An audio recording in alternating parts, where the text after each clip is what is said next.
Alors déjà, la croissance bleue, ça se vit très bien au quotidien, hein. C'est quelque chose de tout à fait naturel. C'est comme le vélo. Une fois qu'on l'a appris, on la garde tout le temps. Et je dois dire que c'est une vague qui monte. Pour prendre une métaphore un peu de surfeur, on arrive bientôt au point break. C'est-à-dire que la vague se forme et là, on va pouvoir vraiment surfer. Pour donner un exemple, il y a 2 ans, 5 régions, peut-être 6, dans le monde avaient mis en place une stratégie bleue.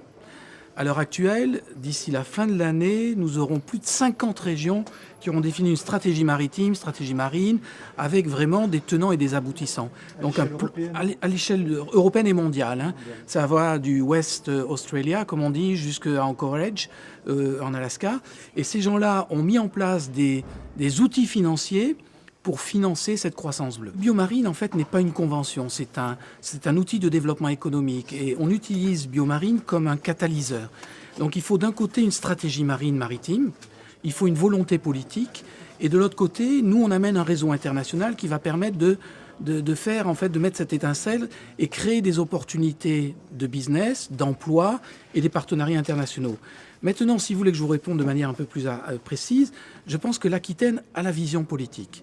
Il y a un président de région qui a cette inspiration et qui voit loin et très loin dans le futur. Et il a compris que l'Aquitaine avait une grande côte.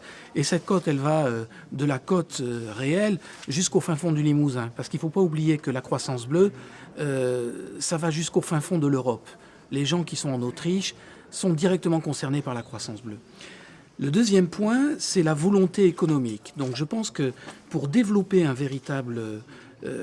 véritable économie bleue, il faut une infrastructure, chose que l'Aquitaine a, très bonnes universités, des bons outils de formation, des infrastructures, et puis derrière une intelligence économique opportune.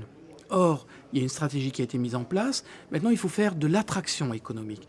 Et tous les outils sont là pour que l'Aquitaine devienne un grand player de cette économie bleue.